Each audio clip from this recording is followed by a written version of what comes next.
রাইসের মৃত্যুর পেছনে ইসরায়েলের সম্পৃক্ততা নিয়ে জল্পনা কল্পনা জড়িত নয় সাফ জানালেন এক কর্মকর্তা।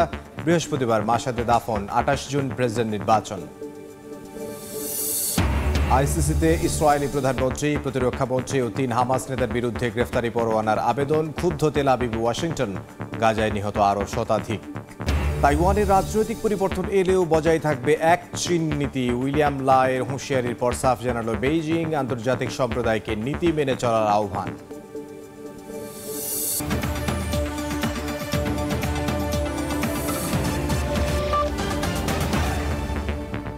আন্তর্জাতিক সময়ের সঙ্গে আছি আমি ইমদাদুল হক। হেলিকপ্টার বিধ্বস্ত হয়ে নিহত ইরানের প্রেসিডেন্ট ইব্রাহিম রাইসির মরদেহ পূর্ব আজারবাইজানের তাবরিজ শহরে নেওয়া হয়েছে। সেখান থেকে তাকে শ্রদ্ধা জানাতে তেহরানে নেওয়া হবে। বৃহস্পতিবার তার জন্মস্থান মাসাদে তাকে দাফন করা হবে। দেশটিতে 5 দিনের শোক চলছে। এদিকে ভাইস প্রেসিডেন্ট মোহাম্মদ মুখবারকে অন্তর্বর্তীকালীন প্রেসিডেন্ট হিসেবে নিয়োগ দেওয়ার পর আগামী 28 জুন ইরানে প্রেসিডেন্ট নির্বাচনের তারিখ ঘোষণা করা হয়েছে। শোকের মাতম শুরু হয়, কান্নায় ভেঙে পড়েন তার সমর্থকরা।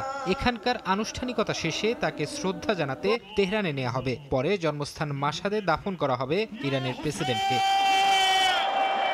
যদিও বিধ্বস্তের কারণ সম্পর্কে এখনো কোনো তথ্য জানায়নি ইরান সরকার। দুর্ঘটনা নাকি নাশকতা সেই বিষয়টিও পরিষ্কার করেনি তারা। তবে সামরিক বিশেষজ্ঞদের ধারণা, বৈরী আবহাওয়া ও ঘন কুয়াশার কারণে বিধ্বস্ত হতে পারে হেলিকপ্টারটি।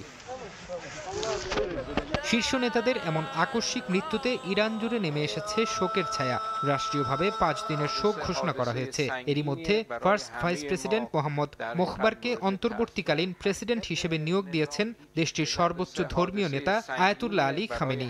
মোখবারের নেতৃত্বে মন্ত্রিসভার বৈঠক অনুষ্ঠিত হয়েছে। শীর্ষ নেতাদের মৃত্যুতে দেশটির রাজনীতির অপূরণীয় ক্ষতি হলেও ইরানের রাষ্ট্রীয় কার্যক্রমে কোনো বিঘ্ন হবে না বলে জানিয়েছে মন্ত্রিসভা। এমন পরিস্থিতিতে ইরানের প্রেসিডেন্ট নির্বাচনের তারিখ ঘোষণা করা হয়েছে। আগামী 28 জুন এই নির্বাচন অনুষ্ঠিত হবে বলে জানিয়েছে দেশটির বিভিন্ন গণমাধ্যম। ইরানের সংবিধান অনুসারে প্রেসিডেন্টের পদ শূন্য হওয়ার পরবর্তী 50 দিনের মধ্যে নির্বাচন অনুষ্ঠিত হতে হবে। ফলে দেশটিতে আগামী 29 জুনের মধ্যে নির্বাচন অনুষ্ঠানের বাধ্যবাধকতা রয়েছে।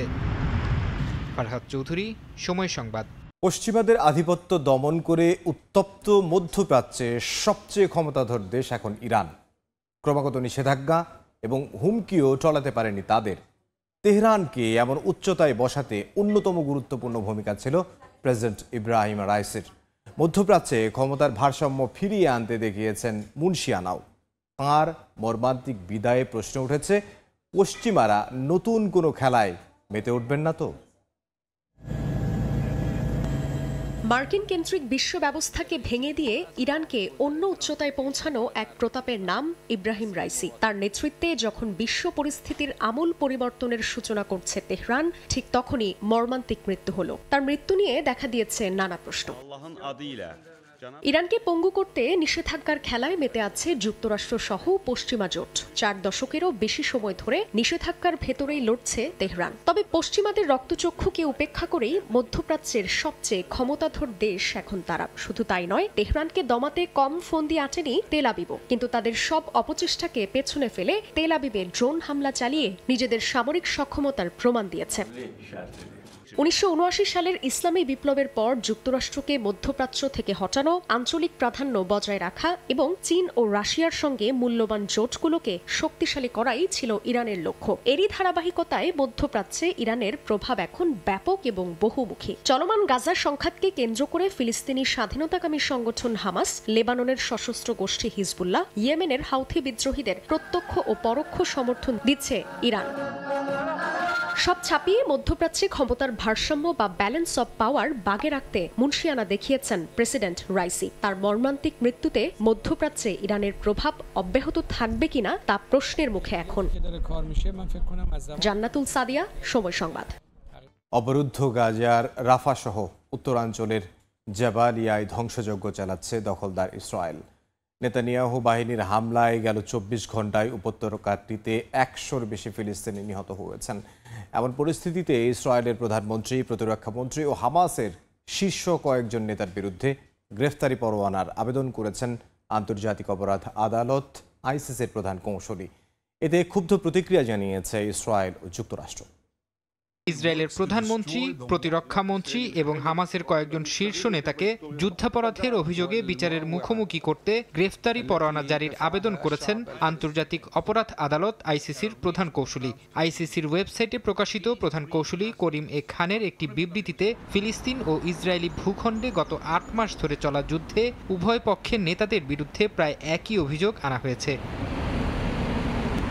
আইসিসির প্রধান কৌঁসুলির এমন আবেদনে অসন্তোষ প্রকাশ করেছে ইসরায়েল। ইসরায়েলি নেতারা বলছেন, আবেদনের প্রেক্ষিতে আইসিসি সিদ্ধান্ত নিলে তারা এর বিরুদ্ধে লড়তে একটি বিশেষ কমিটি গঠন করবেন। আর ইসরায়েলকে নগ্ন সমর্থন দিয়ে আসা বাইডেন সরকার বলছে আইসিসির প্রধান কৌঁসুলির আবেদন আপত্তিকর। অন্যদিকে আন্তর্জাতিক অপরাধ আদালতের প্রধান কৌঁসুলি হামাসের কয়েকজনের বিরুদ্ধে গ্রেফতারি পরোয়ানা জারির আবেদন করায় ক্ষুব্ধ প্রতিক্রিয়া জানিয়েছে সংগঠনটি। হত্যাকারীদের সঙ্গে ভুক্তভোগীদের তুলনা করা হয়েছে বলে ক্ষোভ প্রকাশ করেছে হামাস। এই পদক্ষেপ ইসরায়েলকে গণহত্যা চালিয়ে যেতে উৎসাহিত করবে বলে আশঙ্কা সংগঠনটির।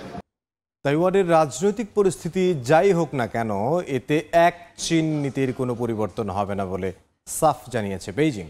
এই নীতির প্রতি সমর্থন থাকাকে চীনের সঙ্গে যে কোনো দেশের কূটনৈতিক সম্পর্ক স্থাপনের ভিত্তি বলেও জানায় দেশটির পররাষ্ট্র মন্ত্রণালয়।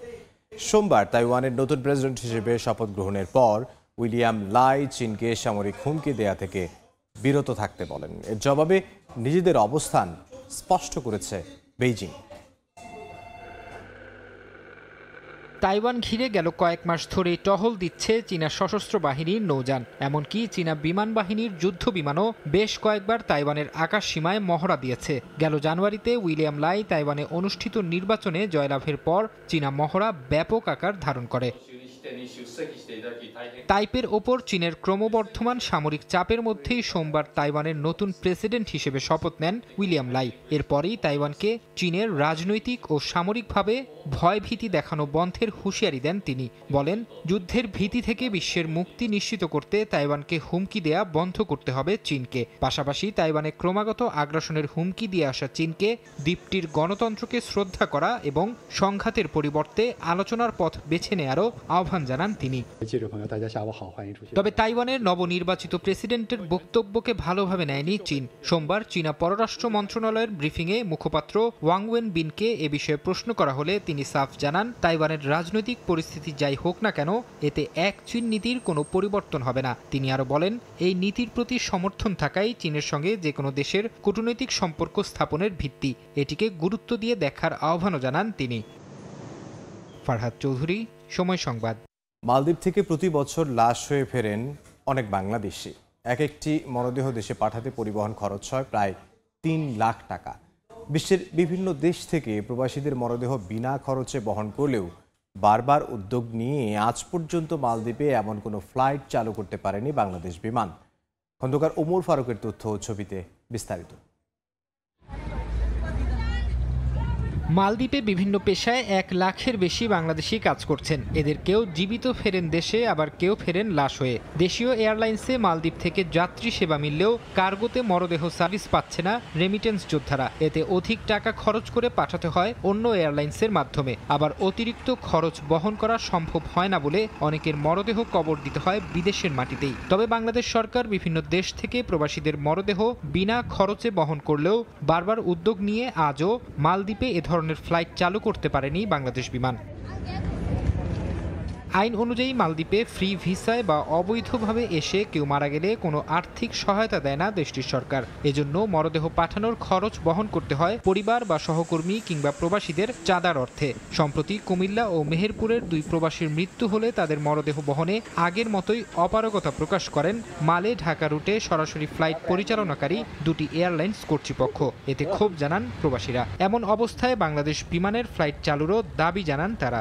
মালদ্বীপে যদি কোনো মানুষ মারা যায় তাহলে তাদের ডেড বডিটা ফ্রিতে বাংলাদেশ এয়ারলাইন্সে যেন বহন করে। প্রবাসীদের সমস্যা সমাধানে 2টি এয়ারলাইন্স কর্তৃপক্ষকে আহ্বান জানিয়েছেন মালদ্বীপের বাংলাদেশ মিশন। ইউএস বাংলা এবং মালদ্বীপের এয়ার দুজনকে আমরা অনুরোধ করেছি যাতে করে তারা এই বিষয়টি একটু চিন্তা করেন, যে বিশেষভাবে যদি তারা আমাদের যেই প্রবাসী বাংলাদেশি কর্মী তাদের মৃতদেহ যদি তারা পরিবহনের বিশেষভাবে ব্যবস্থা করেন, তাহলে খুব সহজেই কিন্তু এটি বাংলাদেশে পাঠানো সম্ভব হবে।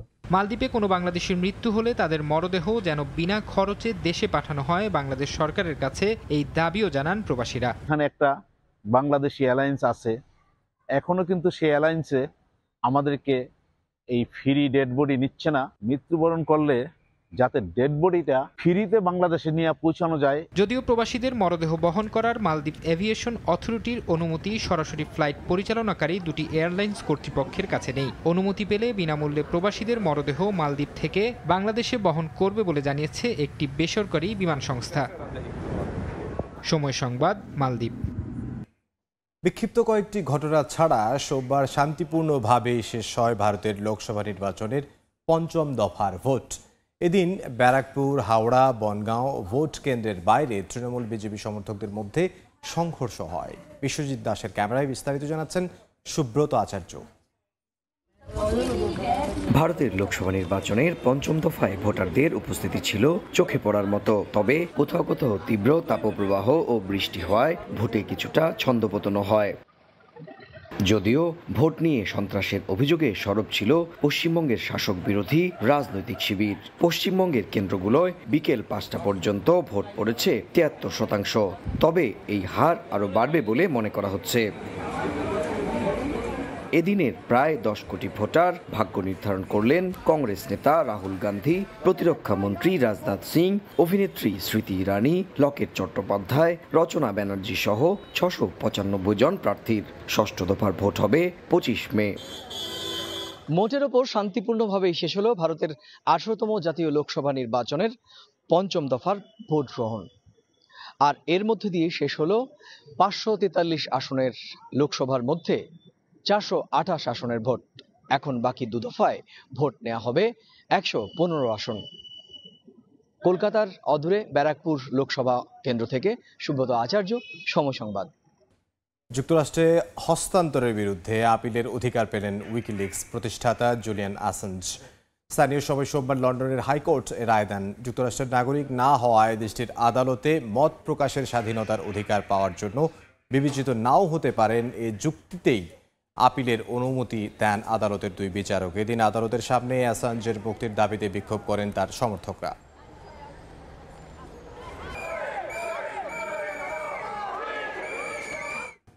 পবিত্র হজ পালনে বিশ্বের নানা প্রান্ত থেকে সৌদি আরবে জড়ো হচ্ছেন হাজার হাজার মুসল্লি। বান্দাদের সঙ্গে রবের সেতু বন্ধনের মাধ্যম হজ। সুষ্ঠু ও সুন্দরভাবে হজ পালন করতে তাই নিয়ম কানুন জানা জরুরি। বিস্তারিত জানাচ্ছেন আব্দুল্লাহ তামিম।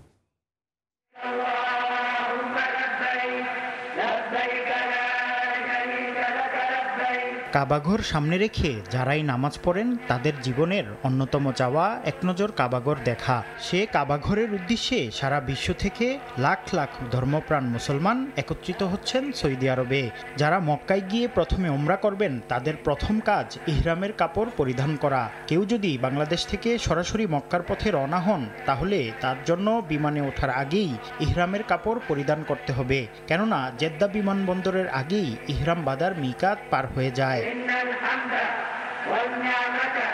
ইহরামের কাপড় পরিধান করা উমরার দুটি ফরজের একটি, যা পালন না করলে উমরা আদায় হবে না। ইহরামের কাপড় পরিধানের সময় উমরার নিয়ত করতে হবে। এরপর থেকে উমরা আদায়কারীরা তালবিয়া পড়া শুরু করবেন। লাব্বাইক আল্লাহুম্মা লাব্বাইক, লাব্বাইক লা শারীকা লাকা লাব্বাইক, ইন্নাল হামদা ওয়ান নি'মাতা লাকা ওয়াল মুলক লা শারীকা লাক।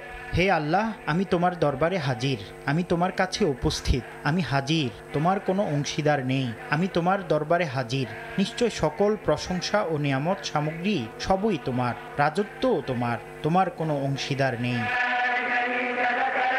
ইহরাম বাঁধার পর উমরার দ্বিতীয় ফরজ হলো বাইতুল্লাহ শরীফের তাওয়াফ করা। মক্কায় পৌঁছে পবিত্রতা অর্জন করে হাজরে আসওয়াদ বরাবর জায়গা থেকে তাওয়াফ শুরু করতে হয়। তাওয়াফের সময় তেলাওয়াত ও জিকির আসকার পাঠ করা যাবে।